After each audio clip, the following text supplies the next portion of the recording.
allegiance to the flag of the United States of America, and to the republic for which stands one nation, under God, indivisible, with liberty and justice for all. If I could ask you all just to remain standing, just in remembrance of all the folks that we lost on 9/11.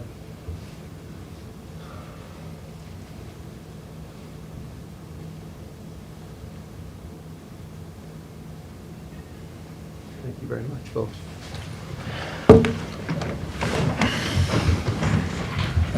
The roll call now. Scott Harwitz, President. Here. William Pell, Secretary Treasurer. Here. Edward J. Warner. Present. Ann Walker. Here. And William Parrish. Present. We're all here. Okay, I'd like to welcome our guests here for the general 1 o'clock meeting of the Southampton Town Board of Trustees on September 12th. Welcome to our Zoom participants as well. For everybody's information, the next work session of the Board of Trustees will be Monday, September 26, 2022 at 9:30 a.m. here at Southampton Town Hall, followed by our general meeting at 1 p.m. on the 26th. We've had various communications that you've all received copies of, and I would like to dispense with the reading of them. If there's a motion to. Second. Seconded, Trustee Pell, all in favor? Aye. Going to get right on with this agenda. I see we've got a lot of people here. There's a discussion on, I don't know if Trustee Parrish, you have a discussion on for today. Yes, is Miss Marguerite Strauss here? Yeah. Hi, how are you? Step up. This is regarding a complaint at 170 Dune Road in the village of West Hampton. Yes, 168 Dune Road. My neighbor at 170 Dune Road built a bulkhead 3 feet higher than mine. I spoke with them and also to the builder, First Coastal, and they said they had the permit. In the meantime, Mr. Horowitz and Mr. Parrish said I should come to the meeting and let you know. I'm very concerned about hurricanes and also about the value of my property. So I have some pictures, if I can give you that. And I don't know if you can do anything, but I called a few people and I haven't heard anything. So I don't know what else I can do. Hope you can help me. So should I give you this? Sure.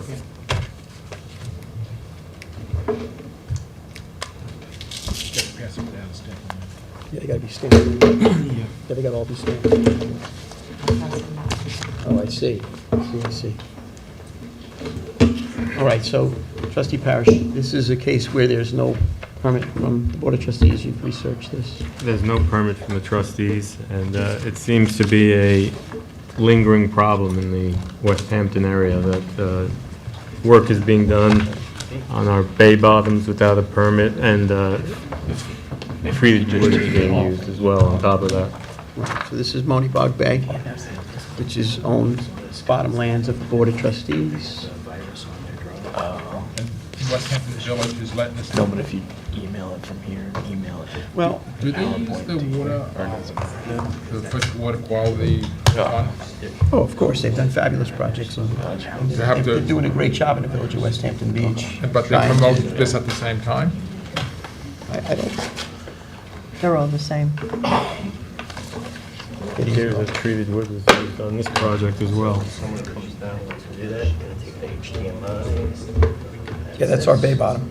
Did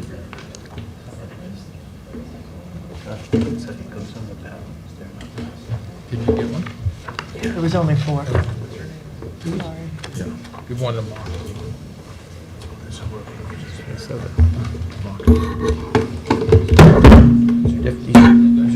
These are different. Sorry, Charles. They're different photos.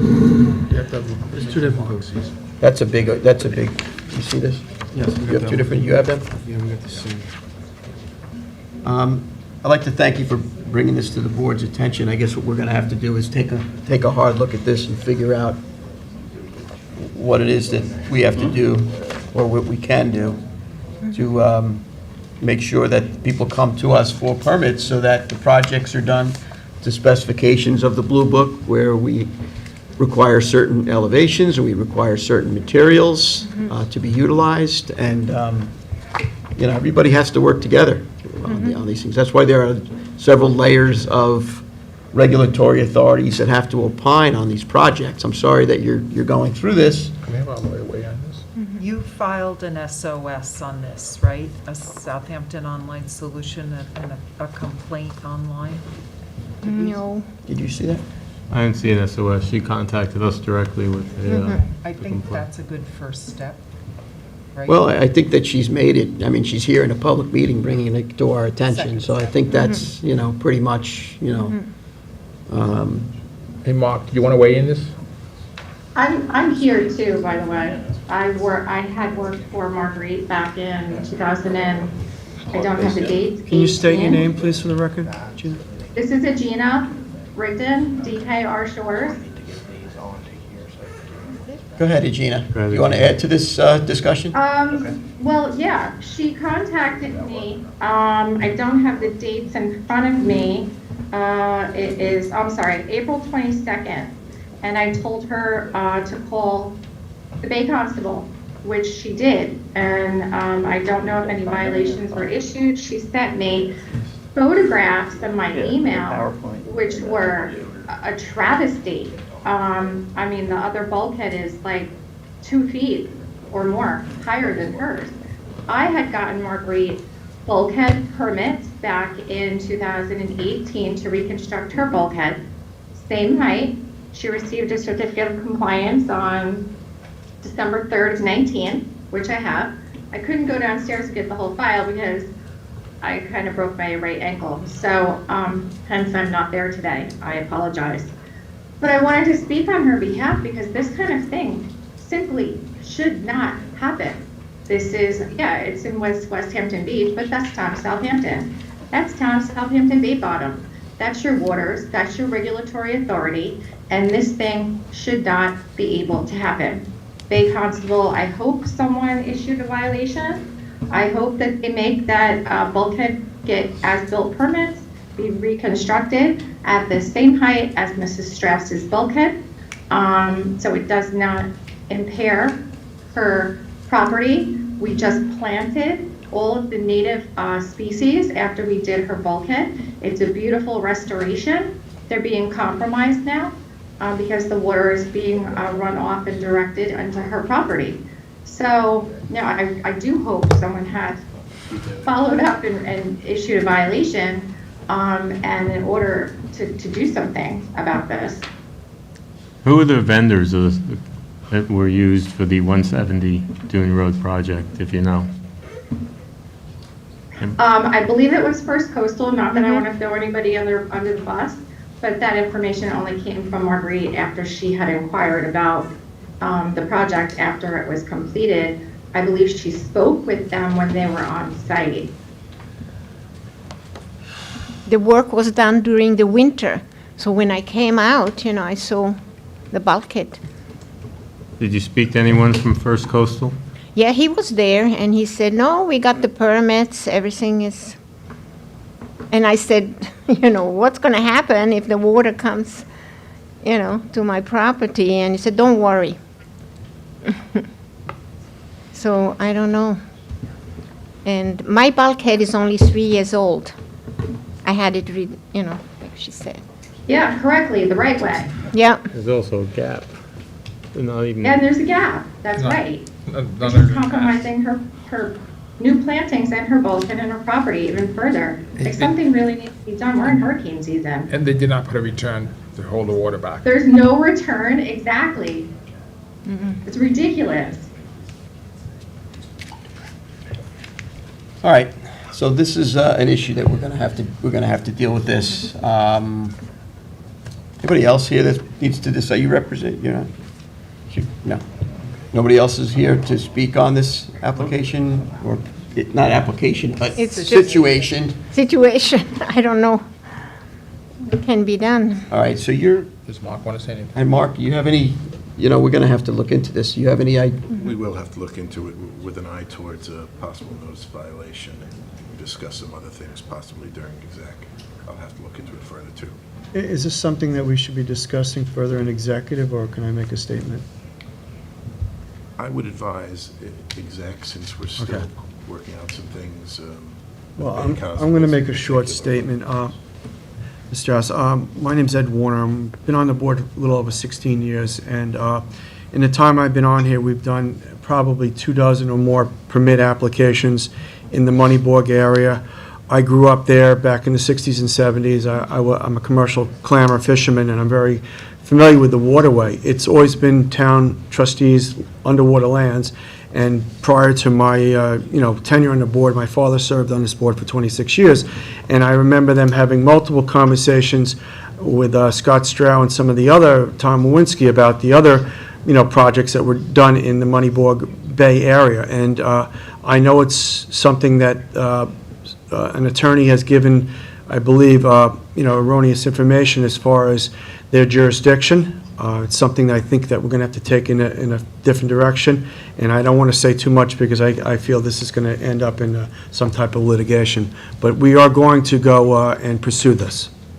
Great, thank you so much for your time. Yes, thank you for coming. Thank you, Mr. House. Thank you, Regina. Thank you. Okay.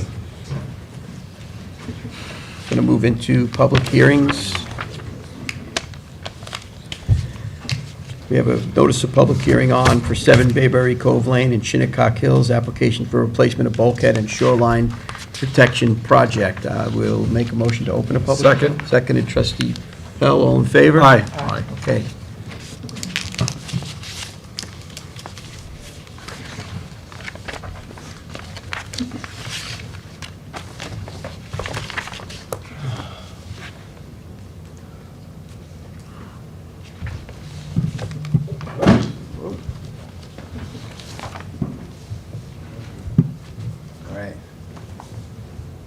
Good afternoon, President Horowitz, members of the board. For the record, my name is Brant Reiner from Nelson, Pope & Voorhees, 70 Maxis Road, Melville, New York. I'm here today with Chris Voorhees from Nelson & Pope, the project engineer, Tim McCauley, the attorney for my clients, and my clients Mark Winthrop, who's on via Zoom, Dom Sedio, and Irene and Michael Regan. As you know, this is a continuation of a public hearing process for the replacement of a legally existing bulkhead and the installation of core logs with native vegetation for the stabilization of a shoreline along Middle Pond and Honeypot Pond. This is our 5th time presenting to the board, so I understand that you know a lot about this project, so I'm not going to bore you with any of the details that we've been over already. In June, we did a fairly extensive PowerPoint presentation to the board to help to understand the history of the pond and talk about the details of the project.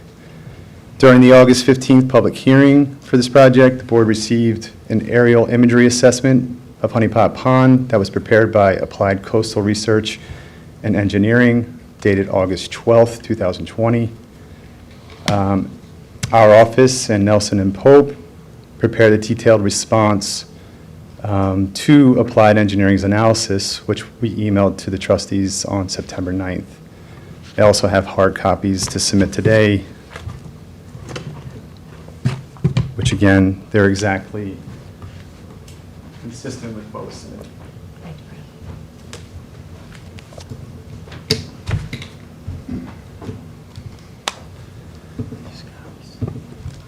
So most of the discussion points in our response to AP's report draw from information and materials that we reviewed from the town trustees' records. And we previously talked with the trustees about these materials and presented them throughout the public hearing process, most notably at the June 6th meeting where we did the extensive PowerPoint presentation. This would like to read for you some summary points from the report. Just again, to be as quick as possible in the interest of time, but the report is fairly extensive. There's a timeline associated report with the report that we put together to help the trustees to understand all of the events that we know of that have influenced Honeypot Pond and Middle Pond since at least the 60s. So, again, just to read in some quick excerpts from the report, from our response. It is MPV's opinion that based on the information and aerial imagery provided in the applied engineering report, the conclusions noted in AP's report are subjective and unsubstantiated. The AP report inaccurately represents the history of the events associated with Honeypot Pond and Middle Pond and is lacking sufficient information and evidence to support the conclusion. The AP report implies that shoaling in and around the Honeypot Pond Inlet is exacerbated by the bridge to a degree greater than similar systems, but does not provide comparisons to coastal pond inlets or account for all the influences on this coastal system, such as historical human influences over geomorphological changes, natural disasters, and natural changes in landscape expected with a dynamic coastal system. The bridge is not the lone factor in determining the degree to which shoaling is observed. There are plans and permits in the trustees' historical records that note insufficient water depths and the need for dredging within the Honeypot Pond Inlet in 1965, prior to the construction of the bridge. Specifically, the 1965 engineering plans that were prepared by John Olson for the original bridge construction, which were part of the permit that was issued for the original bridge construction, showed the quote, low water mark and existing channel grade, end quote, at the same elevation. This demonstrates that there was little to no water depth in the Honeypot Pond Inlet prior to the construction of the bridge, circa 1966. Finally, man-made improvements such as the bridge and bulkheads around Honeypot Pond Inlet have a role to play in geomorphic changes and the dynamics of a coastal system. However, it is the opinion of MPV and Nelson and Pope, based on the review of recorded documents, maps, plans, and aerial imagery, that the most significant factor of geomorphic changes in the Honeypot Pond Middle Pond system since 1962 is the change in sediment budget resulting from the placement and littoral transport of dredged materials in and around Honeypot Pond. Dredged sediment from the Middle Pond and Honeypot Pond inlet dredge projects in the mid-1960s was used to expand the upland areas of the island and the spit of land immediately to the west of the bridge, filling intertidal areas and increasing the elevation of upland areas around Honeypot Pond. This is documented in plans, permits, surveys, and aerial imagery, all of which are noted in the timeline provided in Appendix A of our response. The expansion, creation of the island upland areas cannot be discredited or discounted when discussing shoaling in and around Honeypot Pond. The proposed 7 Bayberry LLC bulkhead replacement and shoreline stabilization project that is before you is necessary to retain this historic dredge material and stabilize shoreline embankments on the island that have been influenced by previous Honeypot Pond inlet dredging projects. So to close, I would just like to say that we hope you will recognize the efforts that we have coordinated to address your comments to date. We believe that we dug deep into the files, looked at the aerial imagery, all the plans that were available to us. We studied this thing inside and out as best we could to help the trustees make their decision and recognize that the replacement of this bulkhead and the stabilization of the shoreline is what's best for Honeypot Pond. And we ask you to respectfully to take this into consideration with everything else that you have heard to date and close the hearing today, and if so deemed necessary, hold it open for a 2 to 3 week written comment period so we can just get past this and move on. Those are my comments. Mark Winthrop is here. He would like to make some comments as well to the trustees. He's on via Zoom.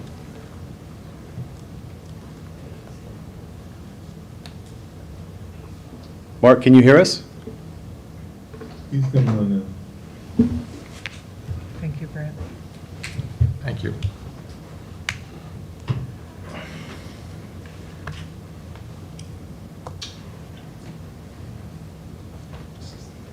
Hi, everybody. My name is Mark Winthrop. Can you guys hear me? Yes. Great. Mark Winthrop, 7 Bayberry Cove Lane, Southampton, New York. I wanted to just say a few words. We've been back and forth now on this permit issue for more than 6 months. I've personally spoken to many of my neighbors and have tried numerous times to find a way to make everybody happy and move forward. My sense is, truthfully, that there are 1 or 2 neighbors who are not willing to work productively with us. I don't get the sense that that's all of my neighbors, because I've spoken to a lot of them now.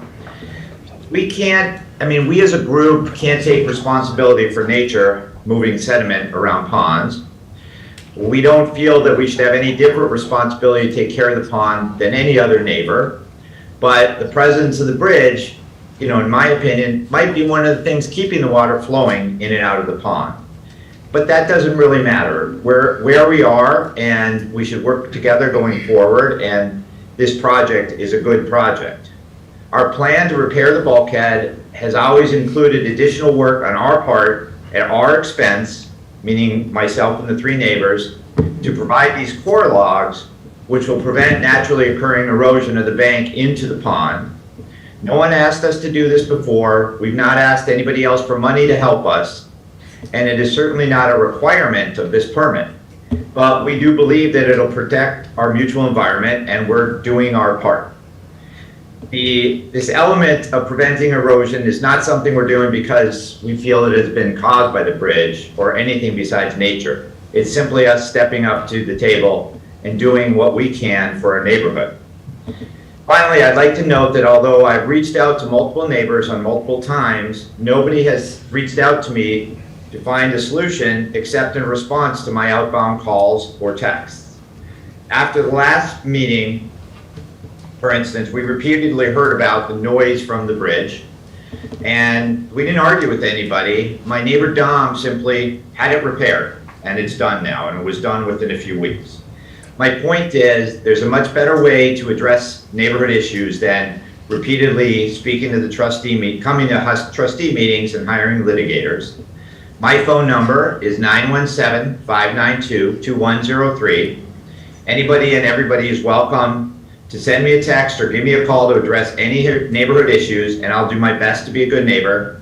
Just the same as I borrowed some kosher salt a few weeks back from Renee Reagan. Our neighbors across the bridge can feel free to call me anytime for anything they need. I would now ask the trustees to close this hearing, issue the permit, and strongly urge our neighbors to productively work with us and just all be good neighbors going forward. If you have concerns, you've got my number, just give me a call. Thank you.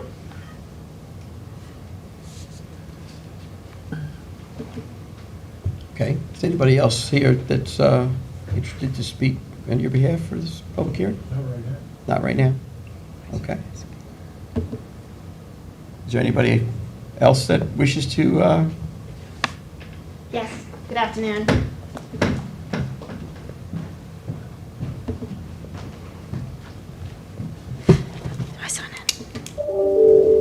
Good afternoon, everyone. My name is Lisa Perillo. I'm with the law firm of Messina, Perillo & Hill, 285 West Main Street, Suite 203 in Sayville, New York. My partner, Timothy Hill, was here the last time, and I know he was very comprehensive with his presentation, so I'm going to be as brief as possible.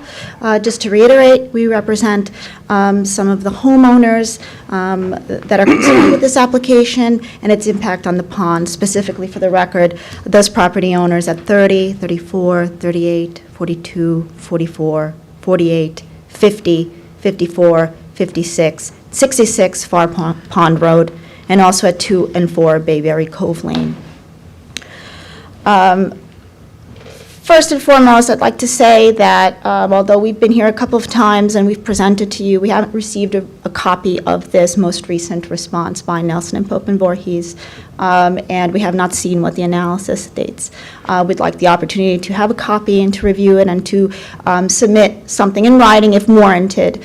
So we would like to take advantage of the 2 to 3 week open period for written submissions. Like I said, if it's warranted, once we review the report, we'd like to put in a response, since it was submitted in response to something that we had originally submitted to the board as well.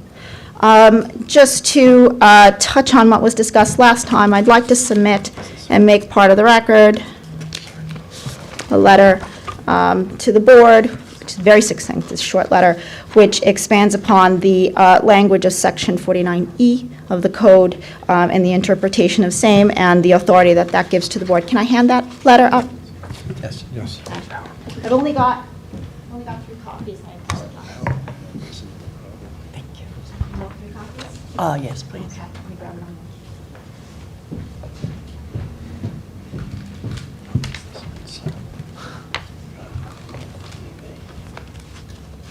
Just 2.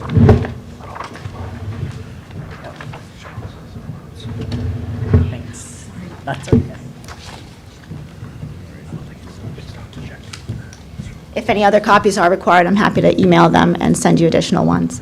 Like I said, it's very brief, and it touches on what we've already spoken previously about in Section 49E. Just in sum, that section empowers the trustees to hold applicants and owners responsible when bulkheads cause damage to adjacent properties. That includes causing injury to the trustee's own property, the trustee's waters, and the bottomlands of the pond included. The trustees should not waive or diminish their regulatory powers by adopting a narrow interpretation of the language that the language itself doesn't lend itself to, which would defeat its primary purpose by failing to invoke it or enforce it in cases such as these where it's warranted. I know that you know that it's the trustees' duty and authority to be stewards of the waters and the bottomlands. And with that authority, you could consider the testimony of the submissions concerning the bridge and the bulkheads having historically caused damage to the pond, and the suggestion that they continue to do that as well, and they will in the future. As such, any grant here should be and can be conditioned on an independent assessment of the health and condition of the pond, and to what extent the negative conditions of the pond are caused by the bulkhead and the bridge. And any grant should also be conditioned on any remediation plan or monitoring plan that may be necessary as a result of that independent assessment.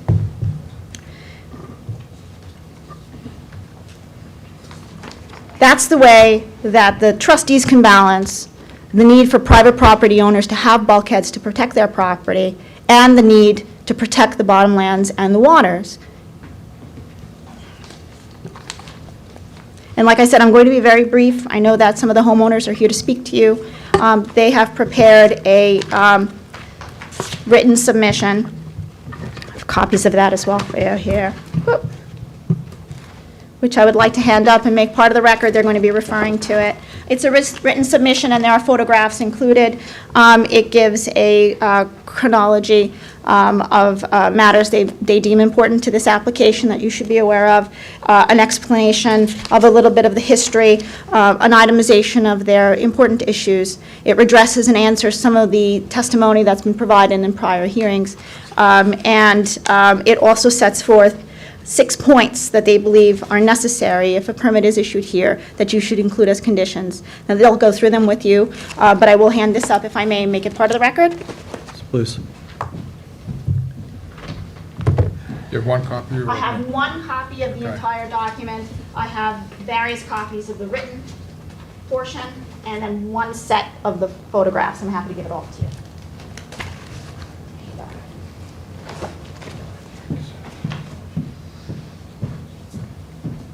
And like I said, I wanted to be brief. I know you've heard this about this application for a long time. So I'm here if you have any questions. And like I said, the homeowners would like to speak to you as well. Thank you very much. Thank you. Thank you. Thank you. Okay, who would like to speak? Should be. Who else would like to speak on this public hearing? Yeah. Yeah, should be. Come on up. Charles, can you see it on your screen now? Come on up to the podium, state your name for the record.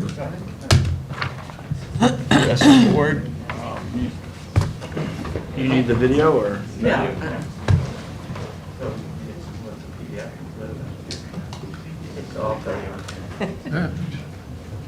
Hi, my name is Donna Olson. I'm at 56 Far Pond Road. I'm not here all the time anymore, so it's, a lot of this is new to me. I did write a letter after last session, which I would like to not read, but at least present for the record here. Unfortunately, there's so much rancor in our neighborhood. It's really distressing. And one of the things that really bothers me is that the people on the island are not taking full responsibility for some of these issues. I know you're saying that, you want to go above and beyond and putting in whatever it is to create so that there's no erosion. But the fact is that our pond is filling in, and it needs to be dredged again. And last time it happened, we, on the west side of the pond, paid for it. We paid almost $80,000. Every one of us put in money. We asked everyone on the island to contribute. Nobody put any money into it. And what happened to that sand? Where did it go? Who did it benefit? The people on the island. It went right in from the pond onto the bayside in front of their homes, shoring up their beaches. So we've got that one issue of resentment. We've got the resentment of all the trees going along the spit that is blocking our view of the Shinnecock Bay. We've got the issue of the recurring, or at least lingering resentment of this industrial wind turbine that they tried to put into our ponds. It's like this tiny little pond that is so beautiful, that is a little nursery for fish, and there's turtles, fish, bird life. It's an amazing little pond, and yet there is so much rancor around it. It's really distressing. That's all I have to say.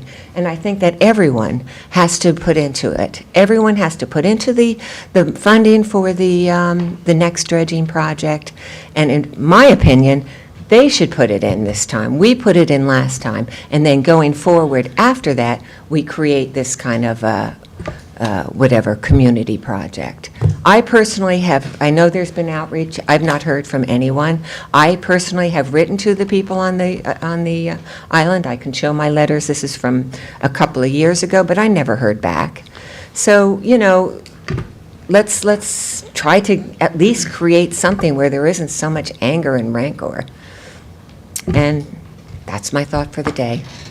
Okay. Thank you. Thank you very Thank much. you. Appreciate that. Is anybody else that would like to speak on this application?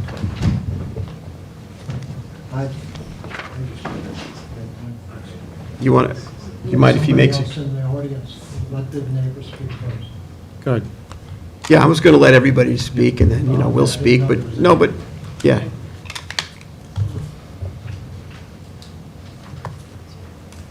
Nothing you haven't seen before. Charles Schwartz, 66 Far Pond Road. So I have a PowerPoint. Unfortunately, I can't actually use this thing, right? It won't work? Right, just let me know Right. when to go to the next page. Yeah, okay, let me just sign in. So I'm not going to actually show all these, but let's just go, we'll go really quickly just because we got to go through it anyway. That's what the pond actually looked like previously. You can see people have been boating, both John and Donna were in that previous picture. I don't know if you want to go back so we could see how good they looked back in the 60s. That's them with their dog. He looks like a really cute dog. So just keep going. I'll tell you when to stop, James. Great. So that's the pond. This is just highlighted. Stop for a second. Just highlighted stuff out of your paperwork, out of your codes, and out of the permits. And it's discussed in our letter. But you guys clearly state that the people who own these structures have responsibility for them. Let's keep going, please. This was what it looked like when we did the dredge. You can see that it was a mess. Keeping going. And, you could see what they were dealing with. It was a lot of work. And all that material is now in front of the homes on the pond, excuse me, on the bay. In terms of the erosion, the erosion we're talking about is sitting right next to the bulkhead that they installed. And it's been reported for years and years and years and years. Suddenly now, we're talking about it. We reported this back in 2011, 2012, 2013. It's been, if you go through, just keep going. This is interesting. Look at this Look at how much sand was, just a teeny bit further, so you can see both pictures, James. Look at how much sand was there in 2016. 3 years later, it all ran off, right next to the bulkhead. Now, again, it's been reported. It was reported for years. Please, if we could. And, some other examples. So what I want to actually talk about is the, keep going, is the, and just as one little thing, because Brad's brought this up multiple times, how great it is that there's a non-disturbance, non-fertilization buffer. Take a minute and look at the Google map, or excuse me, a Google image of the current condition. All along that non-fertilization buffer is a forest. All along the other side, which faces out, so you can have so the people living on the island can have a view of the bay. There's no trees. There's nothing. So you tell me, where'd those come from? They were planted. Let's keep going, please. And that's just another example of the trees from a different view. Okay, so really quickly, it had been raised something about the dredge and the concern about impacting utilities. Obviously, we dredged back whenever the date was and didn't have any problems. This shows there's the utilities. They're under the bridge. They're installed under the bridge where they should be, not under the channel. Keep going. And some reason there's a duplicate. I apologize for that. Okay. What I want to do is I want to spend a second and just talk about the actual condition of this bulkhead as it exists. It's been reported by Nelson and Pope. We're not doing this because there are problems with this bulkhead. We're doing this to be proactive. We're doing this to be, planning so we don't have problems. Well, let's start with the fact that, look at that. It's bowing all over the place. It's been like that since 2014.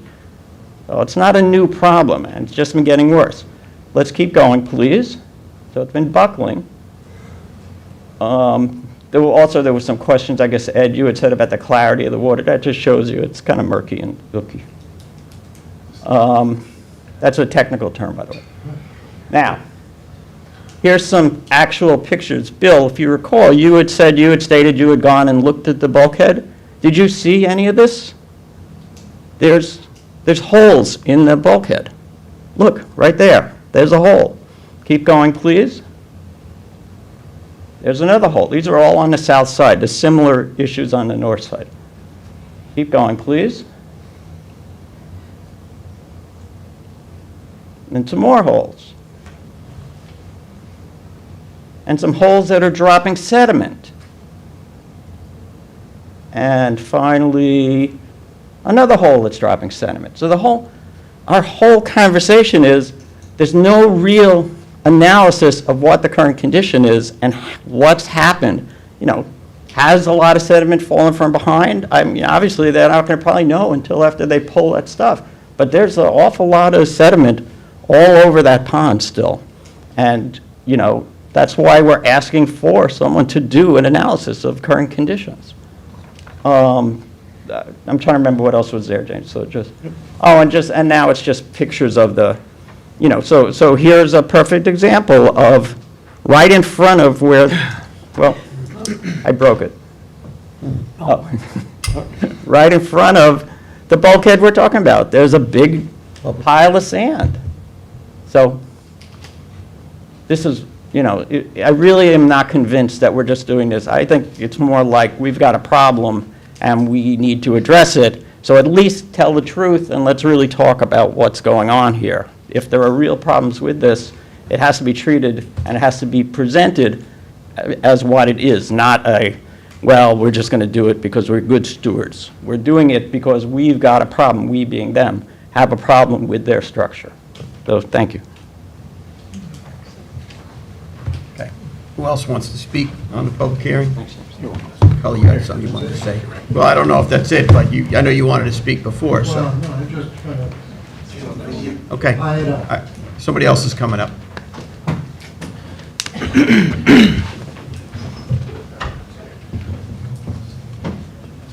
Yeah, you said, James, this is the. Yes. The MLB. Okay. What's my pen back there? Should be one there.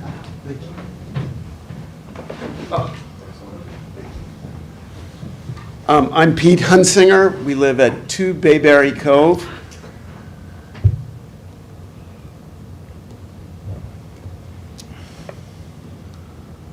And just want to say that what we really care about is the condition of the pond, which I think we all agree on. I've had some good conversations with Mark about it. We believe that we want to figure out why is it filling in. In the early Nelson Pope report, they said the depth was 4 feet at low tide. It's more like 4 inches. And I doubt it was 4 inches in 1965. I don't know that for a fact. I'm not a geomorphic expert or anything. But we have definitely seen, we've been there for over 20 years, and we've definitely seen the pond filling in, and it's been acute over the last 10 years.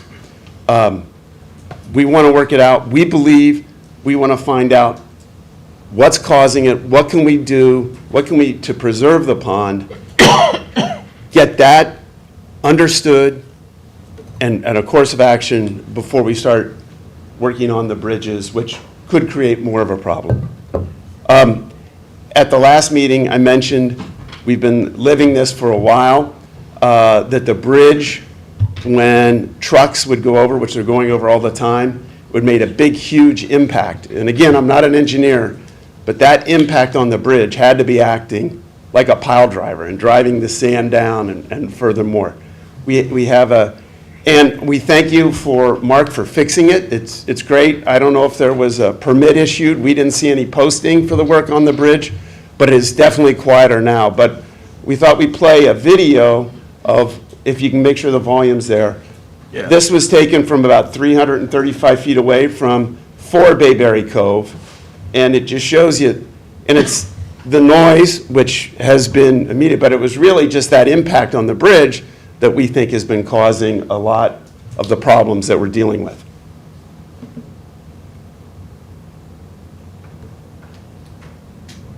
Oh, there's no volume. That's all I can get out of it. I don't know if Charles can... Put the mic down to it. Well, that was impactful. Guess that works. Well. But it's a lot louder, and as my neighbors can attest, it sounded like a boom. It was like shotguns going up, be 4 big planks. And so we're thrilled not to have the noise. Thank you all very much.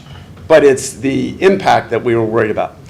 We also are curious to know, once we figure out what the remediation is and what we'll be doing to fix the pond, when that is decided and then we go forward with this work, we all have property on the side of the bridge. What will happen with that property? Will it be needed? Will it be used, et cetera? Will it affect the vegetation there? Thank you all very much. Thank you. Thank you. There it is. Better? It's really loud, but it's not loud anymore. Sadi, would you like to?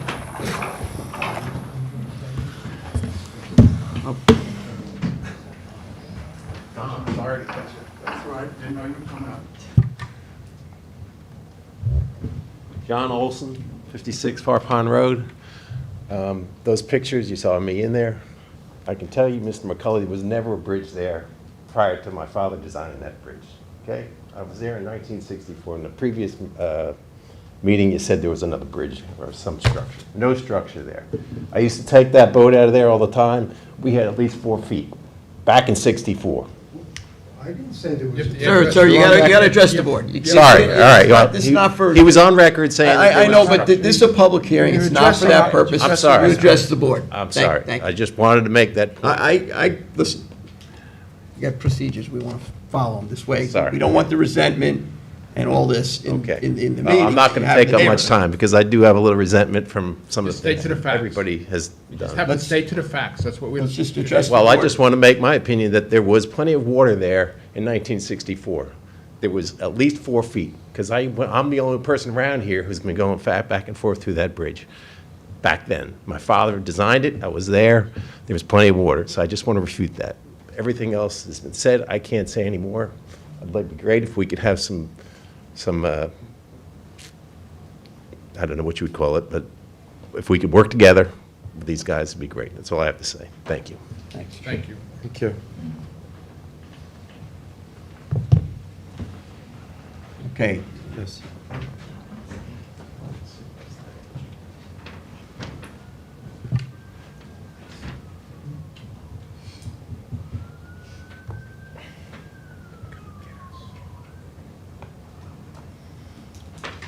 Just a couple of quick things. My name is Dom Sedio, 6 Bayberry Cove Lane. The question about what was creating the noise with the bridge, the steel piece that protected the edge of the wood was bowed. The guy who originally put it in came back 2 weeks ago, just screwed it down. That was the only thing that was wrong with the bridge. There was nothing happening with the pilings or anything else. Trees, I would say the question about trees on the property all along the pond, I'm going to guess that there's 1,000 trees there. Have they grown over the last 20-something years? Yeah. The only thing that's ever happened that I'm aware of with the trees is actually somebody from Far Pond cut down some of the pines in an area that looked out onto the bay so that they could see from their homes out. I didn't replace them, it's not a big deal, but that's the only thing that's ever happened there that I'm aware of. Couple other things. Nobody ever approached me about chipping in or getting involved in any kind of expense on the dredging when it was first done. Nobody asked me to come to any meetings. I can't speak for my other neighbors, I'm speaking for myself. There was no contact with me at all about the dredging. Donna Olson, hi Donna. Never received a letter from Donna Olson, so I don't know why she's saying that, or if she said it, or if she sent something, I never received it. So I just wanted to touch base on a couple of those things. Oh, one more thing. The home I previously lived in was purchased from the Olson family. When we bought it from John Olson, John and Mildred Olson. At that time, that was in the mid-'80s, John Olson told me, don't buy this house if you're thinking about having a boat going in and out under the bridge. He said that the water is not high enough. I'm certainly not saying that what Johnny just said back in the 60s that it might have been higher. It may have been. I'm just telling you from the mid-'80s, it was ankle deep at low tide. When you would walk under the bridge, which I used to go clamming under there, it was ankle deep.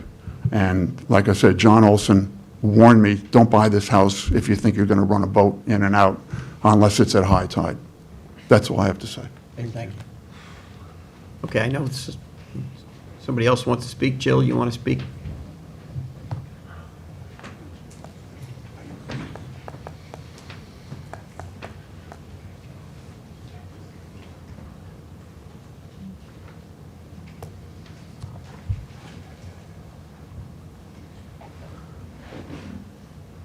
Jill Schwartz, 66 Far Pond. Again, I don't want this to be a he said, she said. That's not why I came up here. But I do want to just respond again to a couple of things. Mark Winthrop, he came over with his brother-in-law when they moved here. We sat in my backyard. We had a very nice conversation. We talked about the upcoming dredge. And then it did come back to us that they would not contribute. Donna Olson was starting a foundation through Long Island Community Foundation with the trustees to try to raise money to save the bays. They were going to give money to that, which could then go to the dredge. Then they said they would not do that. We did ask the homeowners on the island if they would participate, especially since it appeared at the time that based on what had happened to the bridge and to the bulkheading on the north, on the southeast, on the ones they replaced, the southeast and the northeast bulkhead that, and everything was understood that the sediment had fallen in from that, and Ed Warner's on record of stating that numerous times, and that's why we had it dredged. That's why they had an emergency permit in 2007 to fix that. But we were the ones that paid for it, and we did ask, and we were told no, and the only thing they did do was write a letter in opposition, which the trustees have, and a letter stating that no access at all could ever be to any part of their property, and the dredge company worked around that. So, but, we would love to work together. The core logs is great. We've been asking for that erosion to be stopped for years. The question I have is, if there is erosion off of there, which there is, which Mr. Warner knows, Mr. Warner said for years he was speaking to the homeowners to do something about it, and which they're doing something now, who is responsible for reclaiming all of that material that has eroded into the pond? So now they're fixing it, but there has to be, the onus has to be on someone or not. So that's a question I have for you. The boat photo that James showed, the second one, that was taken in 1995 by me. That was my neighbor at 68 Far Pond Road, Phil and Nancy Kraft. That was their boat. They came in and out all the time. I had to put a fence up because I had little kids at the time, because if anybody wandered in, they would easily drown. So, yes, we have a low tide and we have a high tide, but Phil had no problem getting his boat out in 1995. I came there in 1992. There were no trees on the land. I was told incorrectly by my realtor that land was preserved and it could never be touched. She was wrong. A nature conservancy, the town, the Audubon Society, everybody was trying to buy it. It was beach grass and a bird sanctuary. It was the best piping plover area in the area, best piping plover nesting in the area, and lease terns. And but this was before CPF, unfortunately, and so ultimately it was developed. I have pictures I can show you. So there were no trees there then. In terms of Mark Winthrop, I would love to work together. He didn't call me, but I've been begging we should all come together and just protect this pond and save it. So, not to, Lisa gave you there's a copy for everybody of what we wrote, the homeowners wrote. And we're not going to bother you with that, but all I wanted to say was it sort of ended with what we think before any permits are issued, we believe the following are necessary, because it's not a piecemeal. It's no different than really the end of the road, and look what happened there.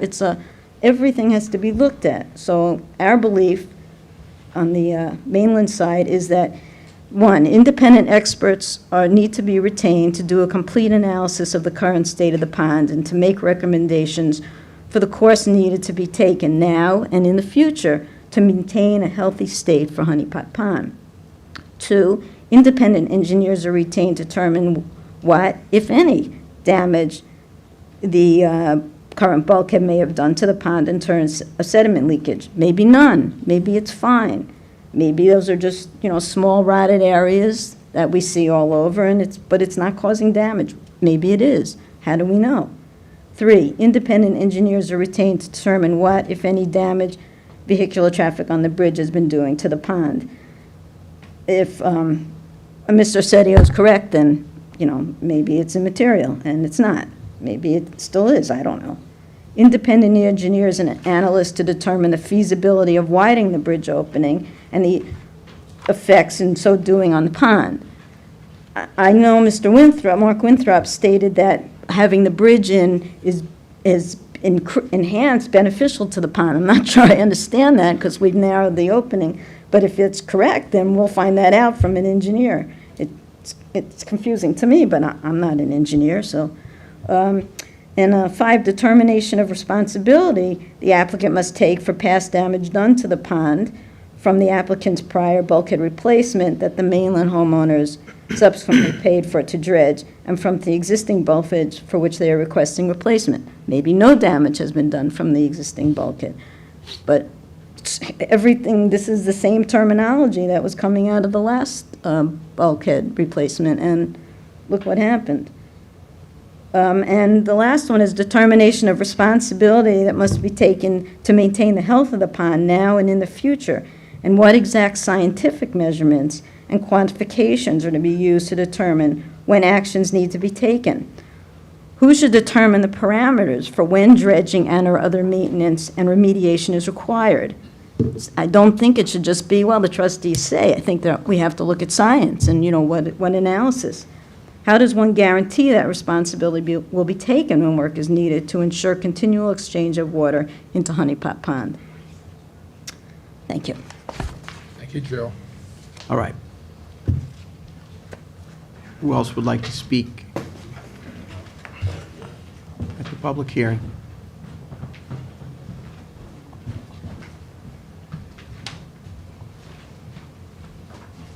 Good afternoon. I'll be incredibly brief. My name is Darren Baggart, and I actually was, and I think I still am, the contact for Mark Winthrop and his family and the two other owners. They reached out to me, Mark reached out to me directly about working together, which we'd all still love to work together.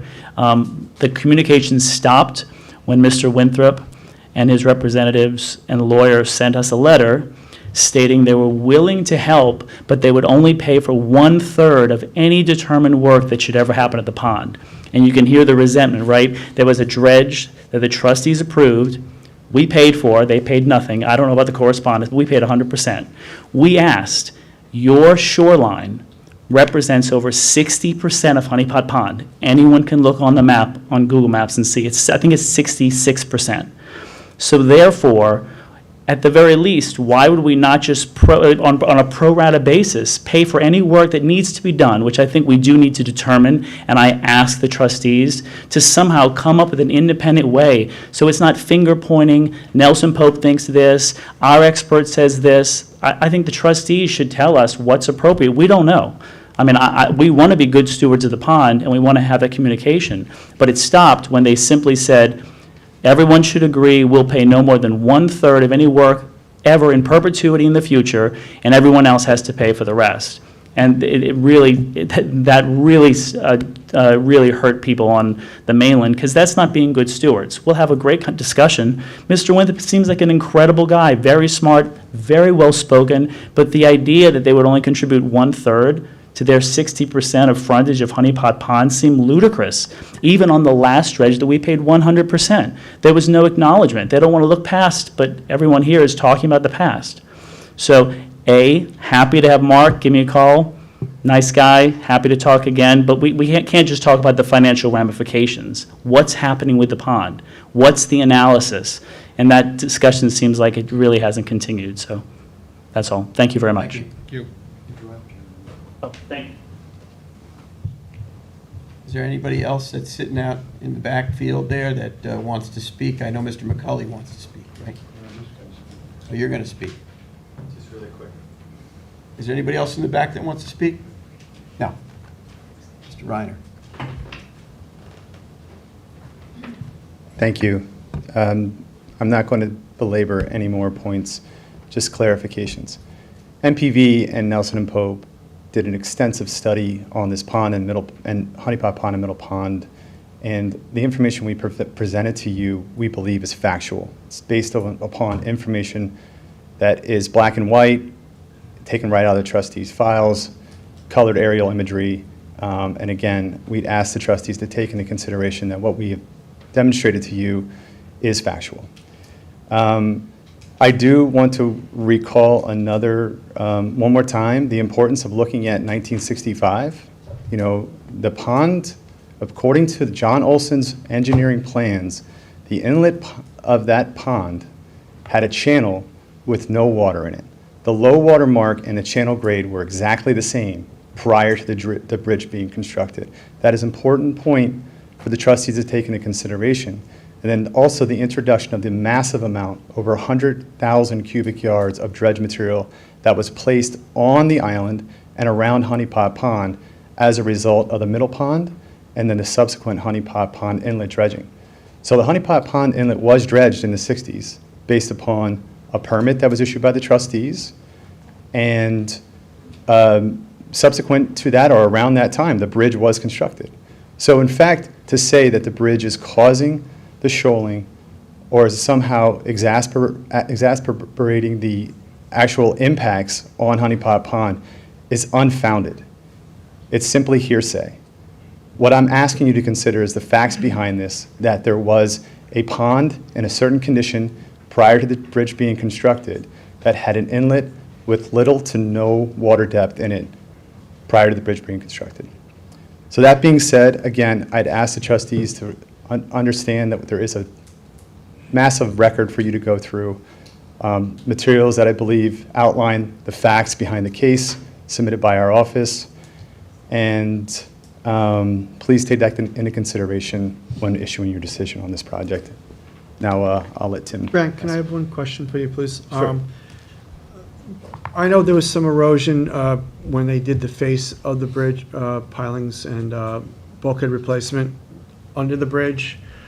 How much material has been lost, and how many times have the homeowner has had to replace the material behind the bulkhead where the roadway is? Is it a constant maintenance, or is it something that, I'm just curious to see how many cubic yards or potential cubic yards of material has gone from that, basically the bridge approach into the pond or in the wetlands, adjoining wetlands?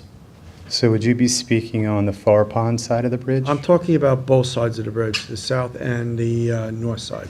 So, to the best of my knowledge, and again, looking at the vegetation that's on the far pond side of the bridge, the timber bulkheading that we're looking to replace, there was no fill that needed to be brought in because the driveway would have been sinking. Okay. There's no signs of the driveway sinking. Yes, there is horizontal loads on the bulkhead, as we talked about very early on in this process. Yes, it's a sign that the bulkhead will start to give way. There are through bolts that have been put through it as stopgaps to help mitigate any horizontal loads. But again, the best of my knowledge, there was no fill that needed to be brought in to repair the driveway in as long as I've been involved in this project. On the other side, where the bulkhead was not allowed to continue its return into the bank, there is some fill. We haven't quantified that, but again, in terms of the overall littoral transport of sediment being pushed through this system, I mean, you can see the photos that Mr. Schwartz put up there. It's not a lot of material, but again, part of this project is to mitigate that, and that's not just there. That's on any shoreline that's exposed to fetch in any of your waterways, as you're well aware. In fact, sediment transport from eroded shorelines is what actually replenishes our beaches. So it's long been something that we need to contend with on all of our coastal systems. In this particular instance, as Mr. Winthrop has just said, my clients are doing this voluntarily, but they do recognize that they need to do this before it continues to flank their bulkhead. So that's what I have to say. I ask the trustees to consider closing the hearing after Mr. McCauley gives his comments. Thank you. Thank you. Thanks.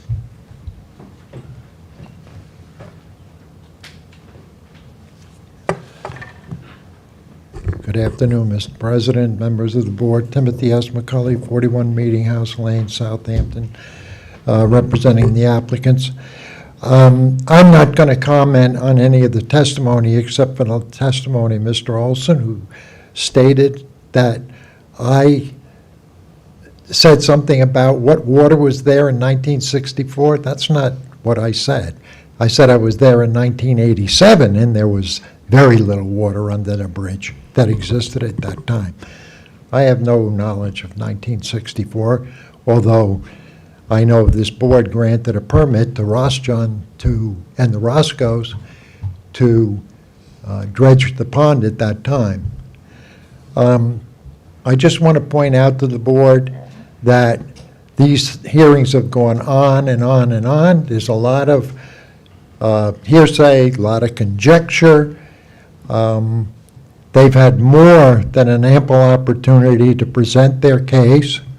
A lot of it, I feel, is irrelevant and gets into the dredging of the pond and the need of it. And I believe that the applicant has put forth more than enough information for you to make your decision.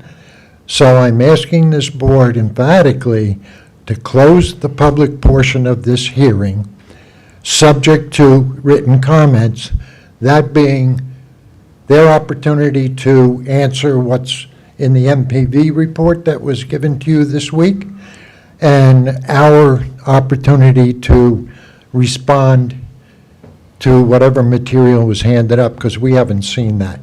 I think there's a couple of letters and some kind of a memo about what's the meaning of your blue book or your rules. So again, I think it's time to close this hearing. We've heard the same stuff over and over and over again. We're looking at pictures from the 60s. I mean, it's totally irrelevant. Thank you. Hey, Tim, can you share that report with them? I'm sorry? Can you share their report, your report with them? Phil, I'd like to have it scanned and put on our website and go through our website, do it the formal way. They would actually have to foil it then. They would have to. I think we can give them a copy. I believe it's part of the public file, so Yeah. as long as they request it, they can have it. If you could facilitate giving them what they need, I mean, that would Be be quicker. All right, I'll talk through How do you. we scan it? A copy of whatever we submitted as well. Yeah. Okay, then. Let the attorneys talk, yeah. Well, when we go outside, we'll take care of that. Thank you. Yeah, thank you for that. And let me know the results, okay? Okay. Thank you. All right, thanks, thank you, Tim. All right. I'm waiting for a decision on whether or not you're going to close the hearing, I guess. All right, well, sit down and relax, and we'll give you that information. Sound like my kids. Yes. Take it easy. All right, so you're going back there now, Brandon? No. You're the keeper of the pen. Okay, so I appreciate everybody participating in the public hearing process. It's been a long road. It's been some delays. The board, we sat, we patiently listened to a lot of different issues. And, there's some resentment in this community, which is unfortunate. We're battling environmental issues. We're battling all types of things. And generally speaking, we're better at dealing with these things when we're all rowing in the same direction. Otherwise, the boat just keeps going round and round. So, quite frankly, I think we have heard enough, and we have enough of a record where we can close this public hearing at this point in time. That's my view.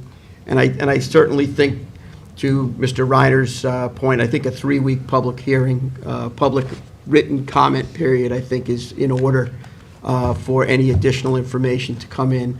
And then the board will have enough where it can sit and discuss and figure out what's the best direction to go with what we have going on with this It'll be application. the first meeting in October. Okay. Are you good with that? You good with that? Yeah. Lisa, what's the first meeting in October? Second. Yeah, is it the second or the? No, it's First. So we're going to do 3-week written. Third. Yes, you want to address me, if you can address me from there. It is the third. Can we limit the written comments to what I suggested, an answer to the MPV report and our answer to their written? I mean, I don't know how I limit what people want to send to the board for its consideration. I mean, what? Well, because you can, I think, well, you have to be guided by counsel, but I think that the purpose of extending the written comments is because both sides haven't seen what was submitted. Right, well, that's for you.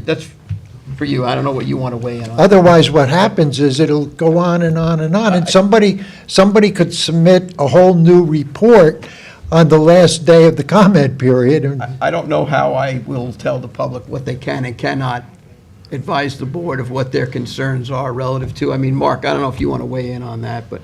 Yeah, I know the process has been ongoing, but there may possibly be some people, members of the public, who've entered the fray somewhat late, and I don't think their commentary in writing should be limited at all. I mean, I don't, and I think that this board is experienced enough relative to its responsibilities and what's going on specific to this application, that I think, there's been a tremendous record that's been built, and there's a tremendous amount of issues that are here. And I think that there's enough for us to work on, and giving people the opportunity to go back and forth, and giving the board the ability to review everything that it has. I Okay. think it's fair, right? Okay, that's, all right, that's fine, that's your decision, but did you say something about putting this stuff up on the website? I don't want to get blindsided here at the last minute. No, I didn't say anything to that We need extent, to, I don't know. it would have to be foilable, right?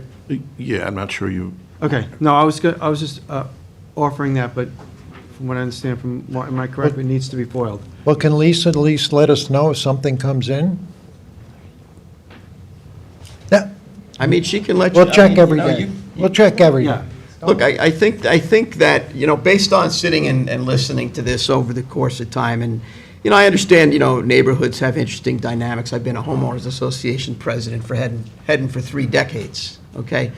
And, when you have issues and, you can maintain, good communication and collaboration, perhaps you can attack some of these issues. I heard the word resentment getting thrown around in this room. And, it's counterproductive. I understand it's part of the deal, but it's counterproductive. And I think the board has the responsibility to kind of cut through all that and figure out what it is we can do and what's the best thing to do. And that's exactly where we're at, okay? So I'd like to make the motion to close the public hearing and leave the written period open for 3 weeks. I'll make a second. Seconded by trustee Pell. All in favor? Aye. Aye. I think it's fair for everybody, that way, just keep the line of communication open. 3 weeks for written comment. Written Yes. comments. Correct. Written comments, so public hearing is closed.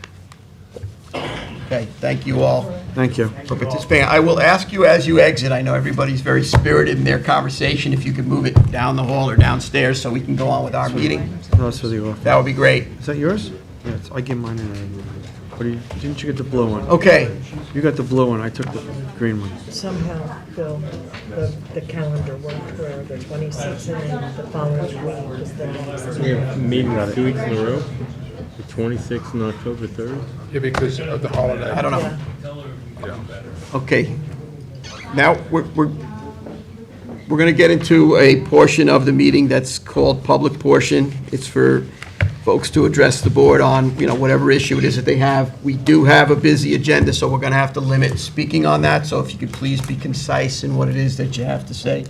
Yes. A 3-minute speaking time? Yes. Mr. President? Yes, she's already signaling. Thank you. So if you can, public portion, I'm going to call public portion. If you want to come up and speak, come on up. Steve does too. Each one of you could have 3 minutes, obviously, but maybe she's taking all 3. I think I'm going to take all 3. Thank you. Deborah Robusto, I'm here to, I mean. President of Southampton Cove Association. After several emails and phone calls to the trustees, I've been requested to come here and get this recorded with the town. Request for dredging at the Noyak Road Bridge. I do have some... Fish Cove, is that correct? Fish Cove. Yes, I believe it's Yes. Thank you. Thanks. Oops. I don't have that many copies, but, so the request is for the dredging at low tide conditions, and you could see this for yourself in this little presentation. At or near low tide, the water depth to the south of the Noyak Road Bridge is between 3 inches and 6 inches. This is making it extremely difficult and insufficient to allow residents, fishing, and recreational boats to navigate the channel, and soon will prevent us the ability to provide access to our marina.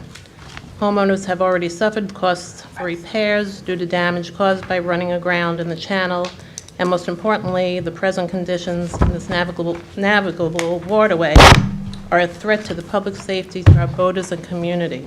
There are many people going out under the bridge on kayaks and paddle boards and canoes.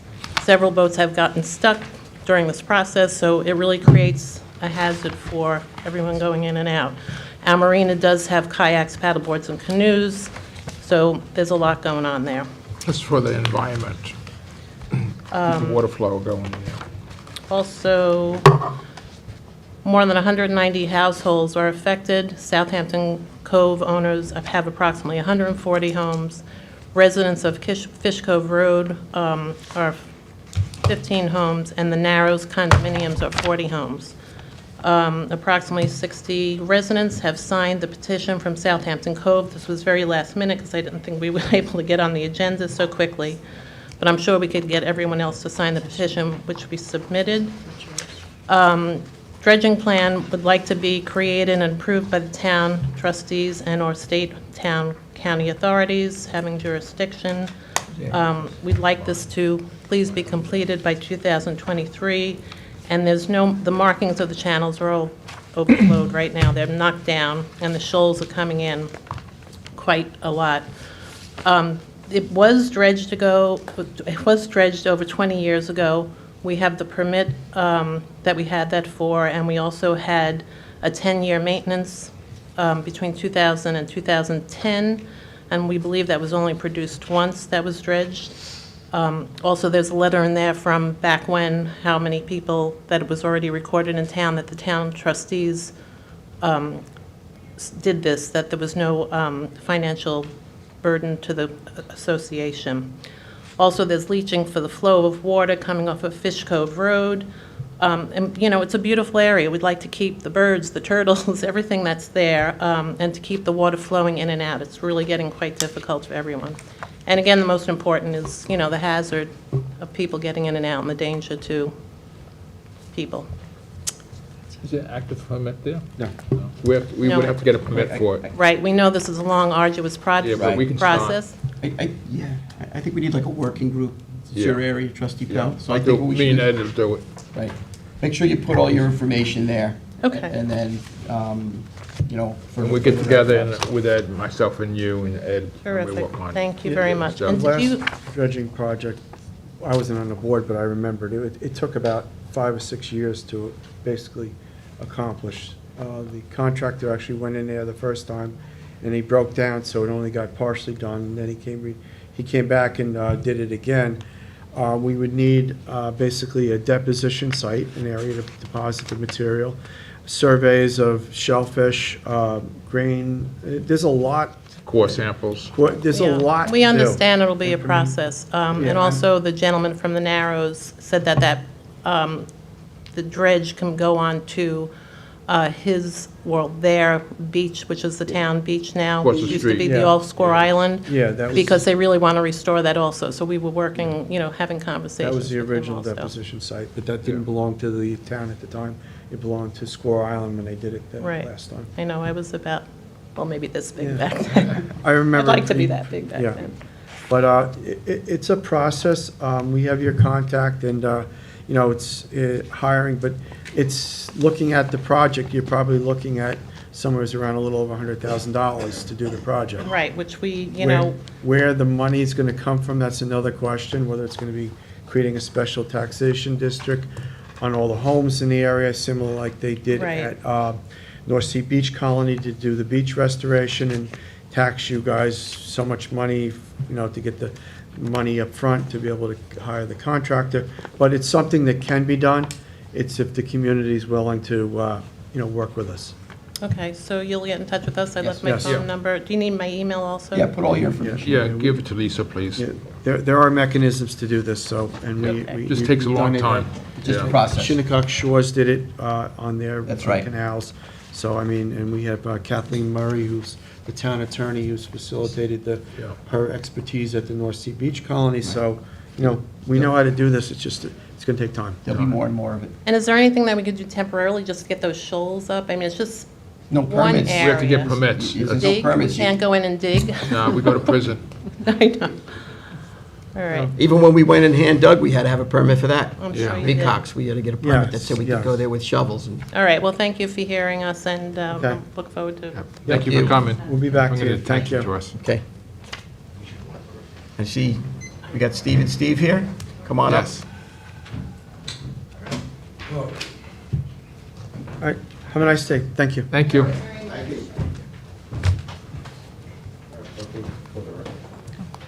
Thank you. Thanks, Steve. Hey, How you doing today? Steve. Steve Abramson, Mill Pond Lane, Watermill, Chair of the Mill Pond Committee. Good to see everybody in person. I think it's been about 2 years since I've been able to do that. So I just wanted to review with you, if I could please, quickly, the status of the remediation and restoration plan for Mill Pond. The primary issue that we have before us still is carp removal. That's the most important thing that we have to concentrate on now. I'd like you to know that I placed a call to Carp Solutions this morning, and I found out that they have confirmed that the timing for this year's removal event is October 10. That's their target. And unfortunately, however, I asked him whether he had received any information contractually with regard to the fisheries survey, and they had not, but that he said that it would not be possible for them to do any longer this year. They have too many commitments elsewhere. It's not possible. So that's going to have to move to a 23 result.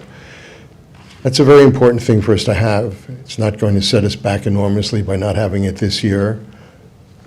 But, you know, we have to know where we're going, and in order to know that, you've got to do a fisheries survey. Carp Solutions took issue with the quantity of carp that they thought remained in the pond. They thought there's far more left in Mill Pond than Princeton Hydro guesstimated originally.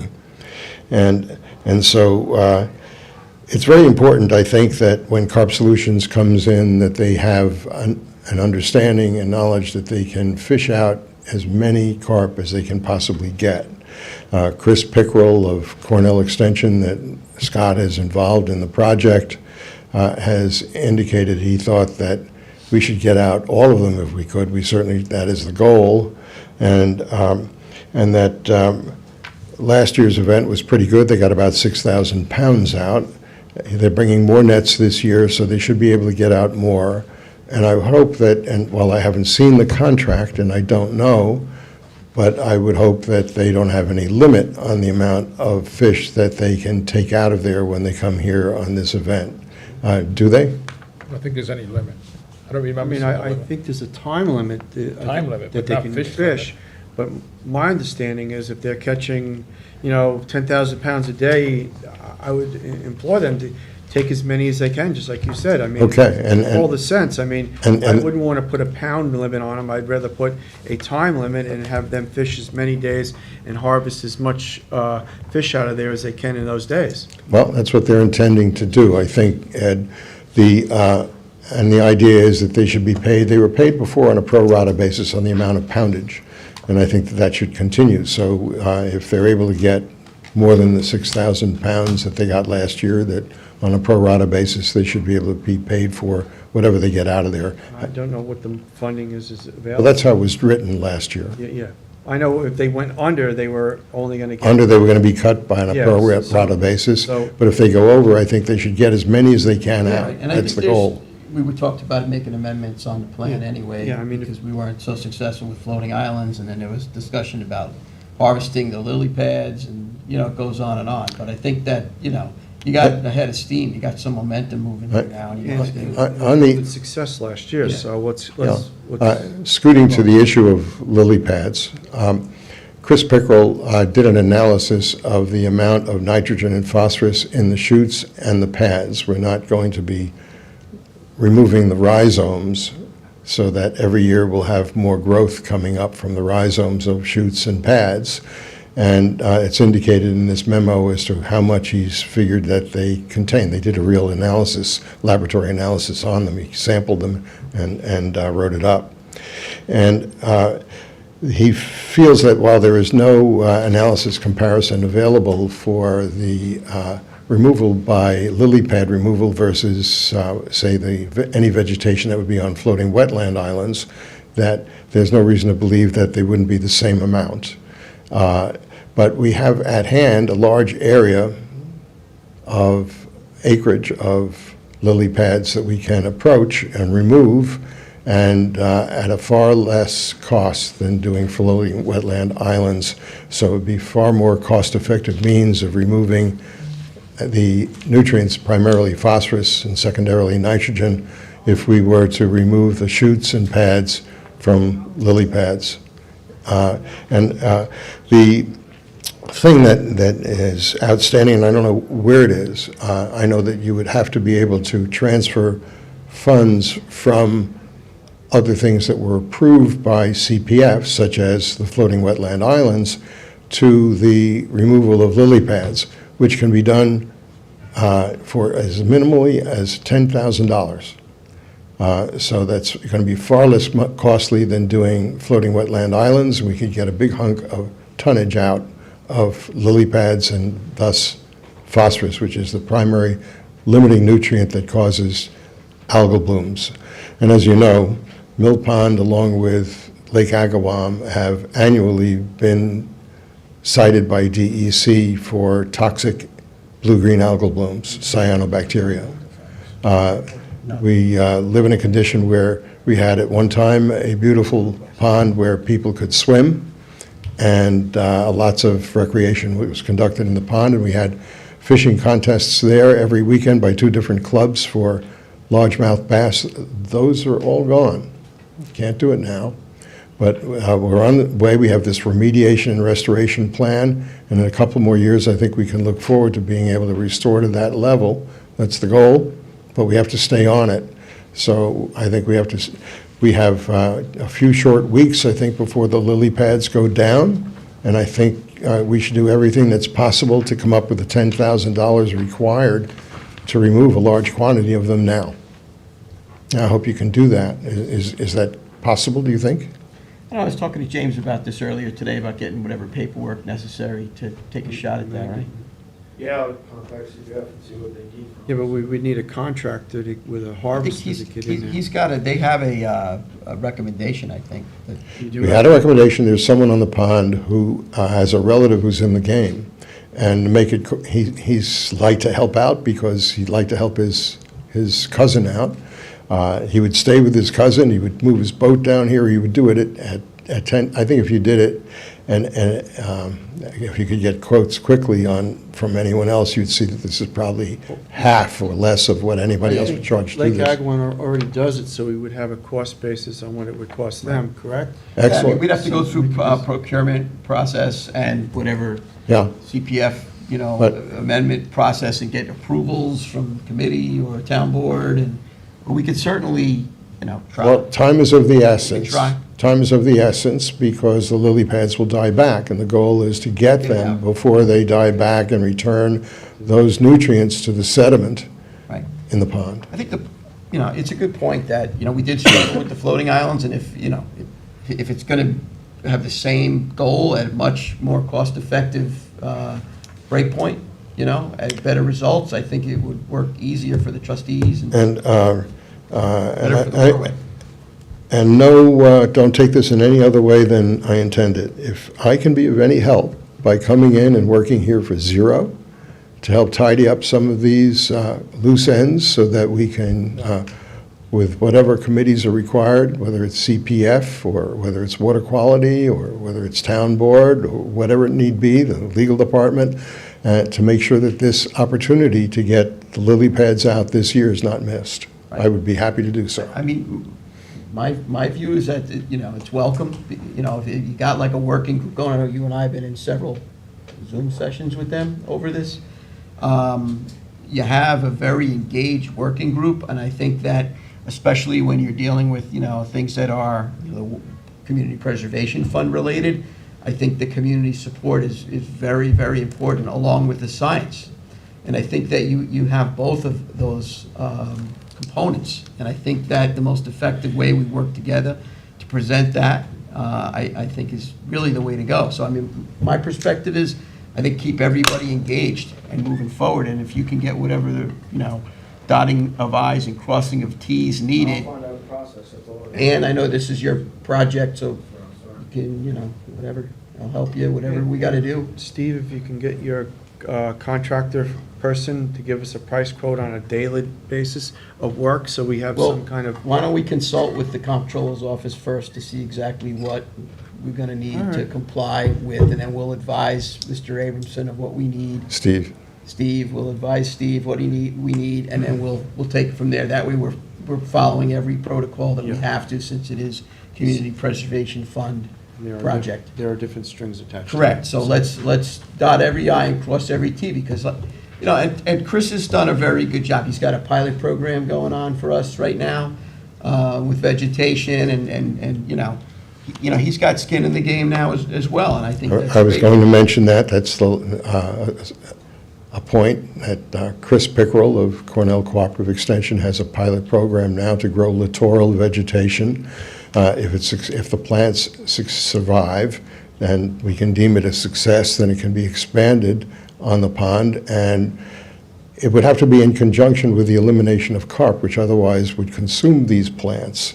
So it's important to keep the focus on removing the carp, but once we have the littoral vegetation in place, it will provide a good habitat for juvenile largemouth bass, which then would be able to predate some of the juvenile carp in the future and get us to a kind of a Balance. status. You need a better equilibrium there. Stasis. Yeah. Okay, that's all I have, unless you have a question for me. No, I think we got to do our thing, and then we'll reach back to you or Ann, if you want to. Truly happy to help. Yeah, we'll just keep your working group engaged here. I know, a group of us were at the last round, and I think you'll probably be at one tomorrow, Community Preservation Fund meeting, I guess, town board. So, so if we get to that point where we need some support for these amendments, if that's the direction we're going to go, then I think they would be very helpful. Yep. You have something, Mr. Lerner? I think there were a couple of people who were going to try and attend by Zoom. I don't know if they... Is anybody on they Zoom, linked Charles? in. 3 minutes? There's one person, but no hand. No hand. If they want to, ask them if they want to speak in public portion, please. Steve has his hand halfway up. Now there's a hand? Yes. Okay. 3 minutes.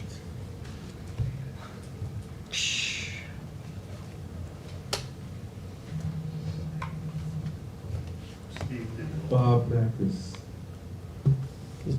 Okay.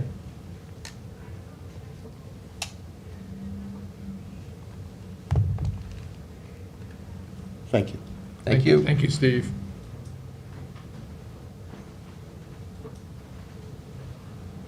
Okay, hello on Zoom. Mr. Macris? Hello? You have, Hi, can you hear me? sure, you're in the public portion of Hello? this. Yes, we can hear you. We can hear you. You have 3 minutes. You're in public portion. Okay, hi, I'm sorry, I'm sort of in a remote place here.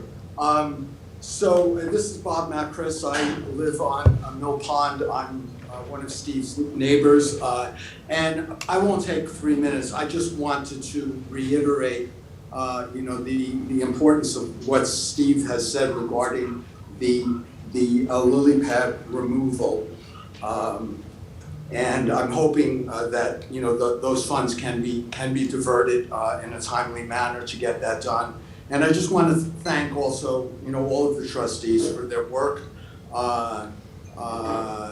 in trying to implement this and in our goal of trying to get Mill Pond back to a swimmable body of water. I mean, that would be an extraordinary success for the community at large.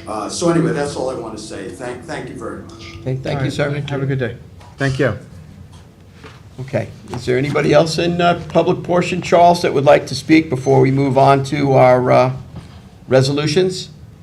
I see no other hands. Okay. All right, trustees, I think we need to move on to the Yes. regular portion of our meeting. I have a bunch of... Thank you. Thank you, Steve and Steve. I have a bunch of resolutions here. First one that I have is Resolution 2022-233, application of Deborah and Mark Hirschberg, 19 Dune Road, Village of Quogue, tax map number 902-12-01-12.9. I recommend its approval. Second. All in favor? Aye. I have trustee resolution 22-234. It's the application of Jeffrey and Helen Delandro, 29 West End Avenue, East Quogue, New York, Suffolk County Tax Map 900-360, 2022-1-16. It's a project we worked on in work session at Dave's Creek.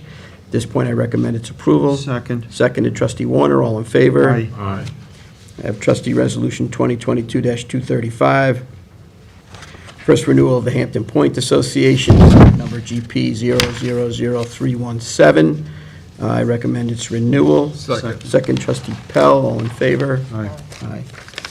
Have Trustee Resolution 2022, make sure I'm not skipping here, 2022-236. It's the application of Mark Stevens, 105 Dune Road in Quogue, New York, Suffolk County Tax Map Number 902-15-1-7. I recommend this approval. Second. Seconded, Trustee Warner, all in favor? Aye. Trustee Resolution 2022-237. It's a renewal application, first time permit number GP 00336 at Cedar Crest Road LLC, 39 Cedar Crest, North Sea, tax map 900-58-5-13, body of water, Davis Creek. Second. Seconded, Trustee Warner, all in favor? Aye. Aye. Trustee Resolution 2022-238. Applications is Chief Voice, Nelson Pope, and Voce 70 Maxwell Road, Melville. Application of the Village of Southampton, Agway Park, the Village of Southampton, New York, tax map 904-15-2-22.2, body of water, Agawam Lake. This is basically for the algae skimmers, given the permission. I'll second that, Billy. Seconded, Trustee Warner, all in favor? Aye. Trustee Resolution 2022-103, we're tabling this till October 3rd with written comment open for the next 3 weeks. Second. Seconded, Trustee Pell, all in favor? Aye. Aye. Trustee Resolution 2022-239. This is a third renewal for the application of Schultman and Schulman, permit number GP 000065, 2 Seagull Hill Road, Village of North Haven, Suffolk County Tax Map 901-6-1-15, body of water, Poles Creek. I'd like to recommend its approval. Second. Seconded, Trustee Pell, all in favor? Aye. Trustee Resolution 2022-240. This is application for Marilyn F. Downs, 49 Crescent Street, Noyak, New York, Suffolk County Tax Map 917-2-3, body of water, Upper Sag Harbor Cove. I'd like to recommend the approval. Second. Seconded, Trustee Warner, all in favor? Aye. Next is Trustee Resolution 2022-241. It's the application of Beechwood One Neck LLC, 3 Fisk Avenue, West Hampton Beach, New York, Suffolk County Tax Map Number 905-009-02-35.3, body of water, Moriches Bay.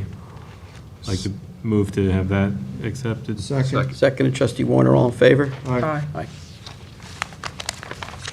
Next is Trustee Resolution 2022-242, application of Tom Conti, 79 Montauk Highway, West Hampton, New York, Suffolk County Tax Map Number 900-356-02-012, body of water, Beaver Dam Creek.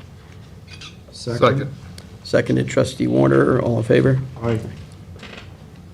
Trustee Resolution 2022-243 is the renewal application, first of 152 Dune Road Realty LLC, permit number GP 00314, 152 Dune Road, Village of West Hampton Beach, Suffolk County Tax Map Number 905-20-1-25 and 26, body of water, Moneybog Bay. Second. Seconded.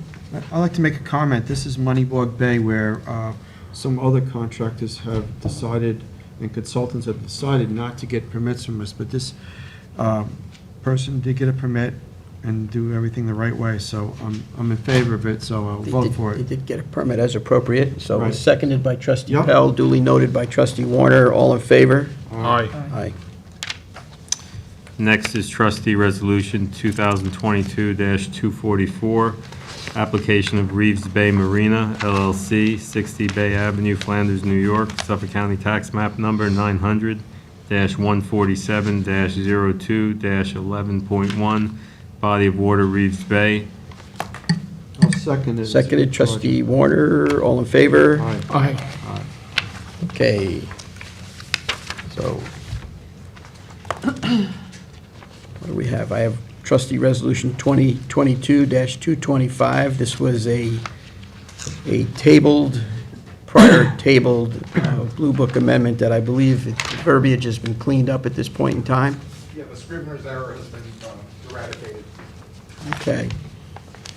So, this notice of adoption on amendment of rules and regulations for management and products of the town waters, considering amending the management and products, Article 1, Section 1, the definitions. The legislative intent was that the Board of Trustees of the town desires to update the rules and regulations to define the term dock. Commercial user, any person whose business involves the use of trustees, ramps, boatyard, dock buildings, or nothing in this definition shall be deemed to include commercial bayment. Dock is any structure floating or fixed, i.e. catwalk or fixed walkway that is erected for the purpose of securing a vessel to it. Seconded. Seconded by trustee Warner, all in favor? Aye. Trustee Resolution 2022-245. Are we, there's a big number jump here. Is that fine?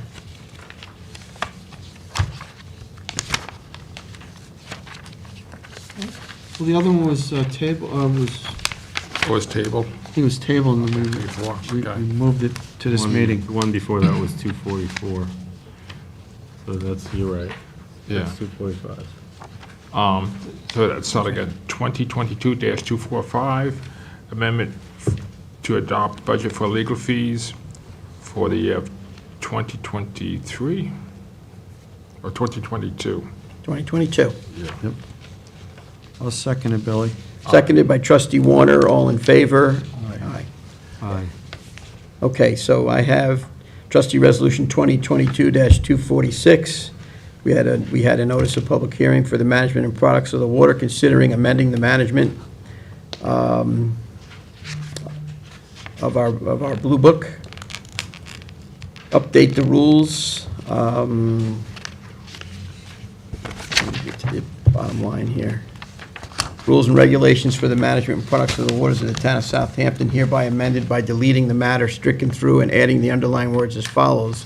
In conjunction with the application for work, the trustees require the following for all new work, reconstruction, and replacement of existing structures. 2 copies of the following: property survey done by a New York State licensed surveyor and updated no more than 1 year prior to the application date. The survey submitted must bear the original seal of the licensed surveyor or engineer. Drawings, plans must be drawn to scale, separate or on the survey, and must bear the original stamp or seal of the job appropriate New York licensed design professional, engineer, architect, or landscape architect. Okay, so we're striking just engineer and we're adding engineer, architect, or landscape architect. Photographs of the site and proposed work area must be included. Copies of any covenants or restrictions on the property, if applicable, must also be submitted with the application, and an electrical permit from the Town of Southampton Building Department, if applicable. So is there a motion to adopt? Second. Seconded by trustee Pell. All in favor? Aye. Trustee Resolution 2022-247, recall and amend Resolution 2022-228 to authorize the purchase of 2 laptops, whereas August 15th, 2022, Trustee Resolution number 2022-28 was adopted as follows. The resolve as a Trustee Resolution of 2028-228 is hereby amended as follows. The Board of Trustees Resolution 2022-2 requires authorized for any expense exceeding $1,000, where the trustees have obtained quotes from Governor Connection, Inc., and authorized to sell PC and notebooks, laptops at a cost of $809 each, using the New York contract of Omar Partner Contract R210402, and therefore be it. Resolve the trustees authorized to purchase 2 laptops from Governor Connect, Inc., for the amount of $1,619.60. Therefore be it.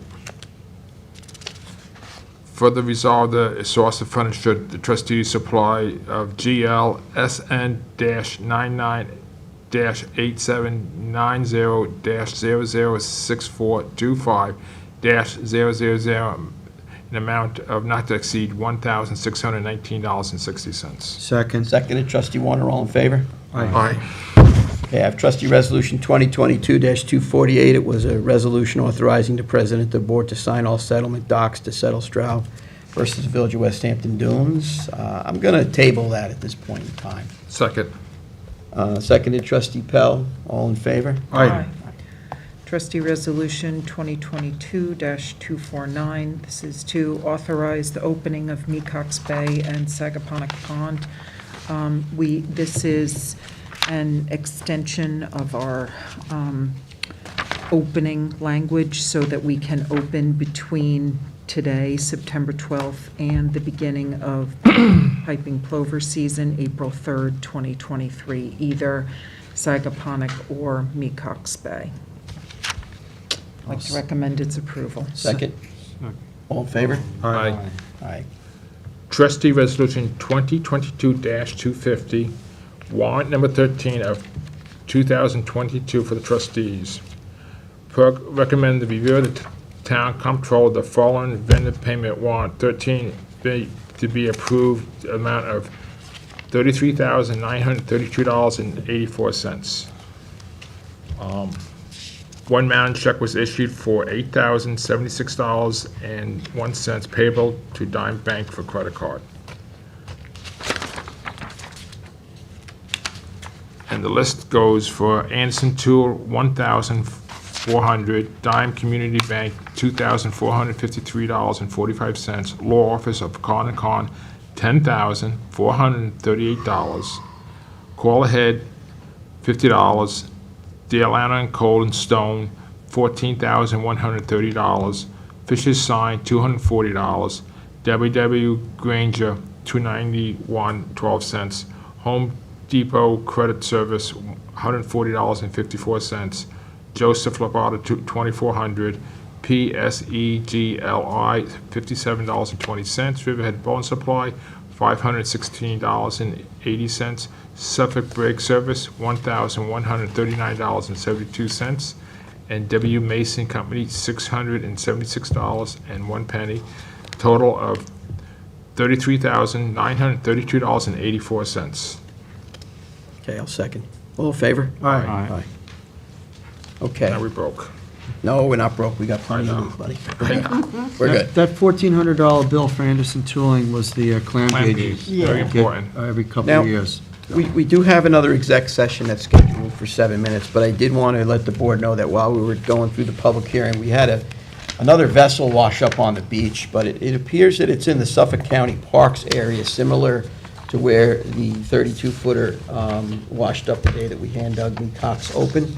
This is a boat that flipped over like south of the Mauritius area like Saturday and has drifted its way over here to us. I've been back and forth with Senior Bay Constable and making a determination over, whose responsibility is, but the last one was in the county park area and the county took responsibility for it. So I'll have to reach back out to him after we're done with this meeting. Why wasn't the owner of the vessel able to call the salvage sea tow? Apparently, he's not responding to anybody. So basically, he's made it a derelict boat, and whoever's beach it ends up on, they expect him to take care of the bell? Well, And that's... the oil and fuel that's washing into the ocean? Yeah, well, exactly. I mean, who knows the circumstances? I mean, we had terrible circumstances on the last one that had occurred, and that's why it's like, if it's coming up in a county responsibility area, then they should step up and deal with it. I don't know what the disposition is, but that's how the 32-footer was handled. And the county contractor, which was H&L, took care of it at that point in time. So I've the constables were on site there for the 32-footer. It's, to my knowledge, in a similar area. But as you're aware, the the plovers are monitored by the county in that whole area, right? That's County their park is. that's their property. Correct. If a whale washes up or a seal, they take care of it. Right, so, It's their responsibility. right, so I've been here with you folks.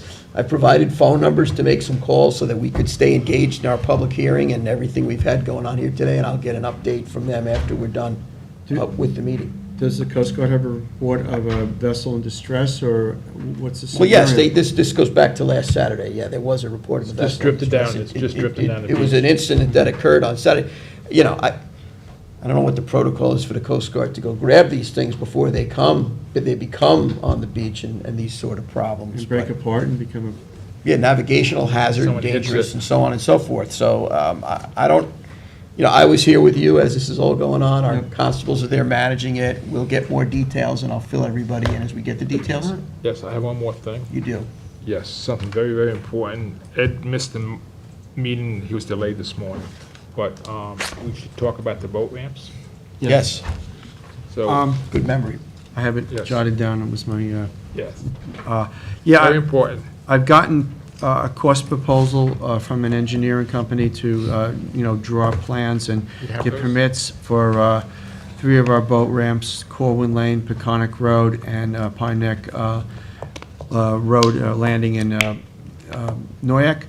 It's $5,500 for each one, so a total of $17,500. I'd like to get a resolution and support from the board approving it so that we can hire the company to draft the documents and get the permits for the 3 proposed sites. These, they basically have not been maintained much, unfortunately, over the last couple decades. They need to be replaced by a new ramp, which we had South Shore Docks do at East Baycrest and also Baycrest. in East Quogue. Yes. We're going to mimic those ramps and cement types of apparatuses that they use there. Right. So I'd like to No, be we able to- should put it on. We've got some things Yep. that have to be dealt with. We got a couple other things that we're gonna have to deal with. This is one of them. Yeah. The truck situation, because now things are starting to open up again. A lot of the order banks closed, so now they're opening up again. So I talked to John McDonald earlier today about getting back, to get some trucks. Being that we're going to be having our own tax line in a separate entity of the town, wouldn't it be prudent of us to hire, to get in a truck like a Dodge that we could bring to a local Dodge dealership and not wait for the Fords and the other trucks that are back ordered for years? Right, well, we were thinking the same exactly as you're thinking, and we've actually got some emails in for some things that are more readily available. And again, these things are under warranty for 3 years, and, the reality is that, we need to put together a schedule where before they start becoming problems and unreliable for the trustees, we should be trading them in, getting the bulk value back out of it, and always having reliable vehicles. So we'll set a fleet schedule up. I know the Central Garage doesn't want to work on Dodges because they don't want to stock all the parts. I know they're talented enough gentlemen to work on whatever breaks, but, the town can only stock so many parts.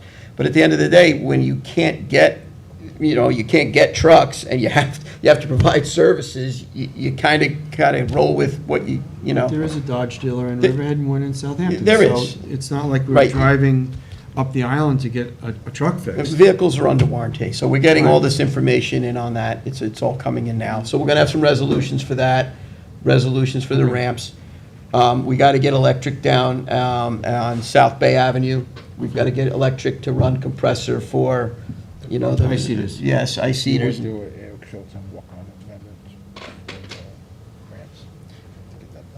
Well, we could make another, at the next meeting, we'll have a proper resolution, because I don't think you want to start running with that today. Okay. I would make a nice resolution up, and we'll get going in that direction. Eric would want me to X out. No, I get it, but, I don't want to Are we pressure. gonna- Scott, Lisa's not here, Jess is not here, and I don't Yeah, want to blow everything up. Are we, being that we're going to put electric, are we going to put any lights at the Eastport Dock facility? We could talk about that, as we're talking about bringing like 200 amps down there to run a compressor to run the tubes around. Yeah. So But we I was could talk about asked that. because a lot of the fishermen do fish at night, and they would like some lights down Yeah, we there. could look at that. First thing is we got to get We might electric wanna to the get, pole. Solar lights down there. Yeah. But it was something I was asked. So I think we should start looking. You might even be able to get a We- we grant for could- that. yeah. Because there are grants for solar lights. So we're going to have to move some funds around, that's what it's for, and we're going to have to take care of some trustee properties and take care of our workers so that they have reliable trucks, and winter's coming, and, it's all got to happen now. Okay, let's close. All right, so we got 1 minute till 3. We good? We're good. Good, okay, so I will make a motion to adjourn. I'll second. Seconded, I'm going to adjourn the meeting, and then we're going to go to executive session to discuss potential litigation and other policy and personnel issues, okay? Second. So, seconded by trustee Pell, all in favor? Aye. Okay, folks, enjoy your day.